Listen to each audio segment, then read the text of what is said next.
Assalamualaikum warahmatullahi wabarakatuh. Perkenalkan, nama saya Hoiratun Najah Salsabila dengan NIM 23482010667. Di sini saya akan mempresentasikan materi saya tentang metabolisme tumbuhan, anabolisme atau fotosintesis. Nah, sebelumnya kita harus mengetahui apa itu metabolisme. Jadi, metabolisme tumbuhan adalah rangkaian reaksi kimia dalam sel tumbuhan untuk mempertahankan kehidupan, pertumbuhan, dan perkembangan. Metabolisme ini terbagi menjadi dua, yaitu anabolisme dan juga katabolisme.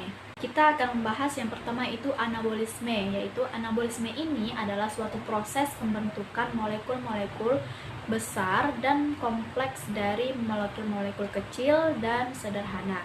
Jadi ini salah satu contoh utama pada anabolisme pada tumbuhan itu adalah fotosintesis. Nah, yang kedua itu katabolisme. Ini merupakan proses penguraian molekul kompleks menjadi molekul sederhana, menghasilkan energi. Nah, contohnya itu seperti respirasi seluler, di mana glukosa dipecah untuk menghasilkan ATP. Kemudian kita harus tahu nih pentingnya metabolisme pada tumbuhan.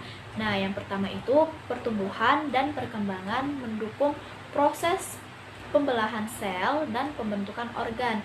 Nah, yang kedua itu untuk produksi energi. Ini menghasilkan ATP untuk berbagai aktivitas seluler. Nah, yang ketiga itu sintesis bahan organik. Ini membentuk protein, lipid, dan karbohidrat penting untuk struktur dan fungsi sel. Nah, yang terakhir ini adaptasi lingkungan. Ini memungkinkan tumbuhan beradaptasi dengan perubahan lingkungan. Untuk poin selanjutnya yaitu anabolisme, di mana anabolisme ini adalah bagian dari metabolisme yang melibatkan pembentukan molekul-molekul kompleks dari molekul-molekul sederhana. Nah, proses ini membutuhkan energi yang biasanya diperoleh dari ATP. Contoh anabolisme pada tumbuhan ini yaitu fotosintesis. Nah, yang pertama itu proses utama anabolisme pada tumbuhan, kemudian mengubah energi cahaya menjadi energi kimia dalam bentuk glukosa. Selanjutnya itu ada karakteristik pada anabolisme. Yang pertama itu membutuhkan energi. Nah, energi ini yang digunakan biasanya dalam bentuk ATP. Nah, yang kedua pembentukan senyawa kompleks. Ini menghasilkan molekul-molekul besar dan kompleks seperti karbohidrat, protein, dan lipid. Nah, yang ketiga ini penting untuk pertumbuhan, esensial bagi pertumbuhan dan diperbaikan sel serta jaringan. Nah, selanjutnya itu ada manfaat pada anabolisme. Yang pertama untuk penyimpanan energi, menghasilkan senyawa penyimpanan energi seperti glukosa dan pati. Kemudian pembentukan struktur, ini memproduksi komponen struktural seperti selulosa pada dinding sel.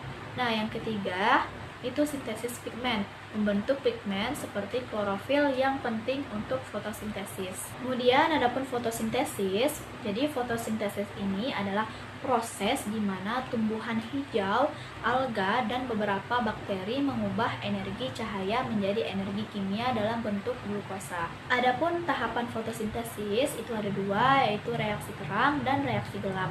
Nah, pada reaksi terang ini terjadi di telakoid kloroplas, kemudian menghasilkan ATP dan NADPH dengan memanfaatkan energi cahaya. Selanjutnya itu menghasilkan oksigen sebagai produk sampingan dari pemecahan air atau fotolisis.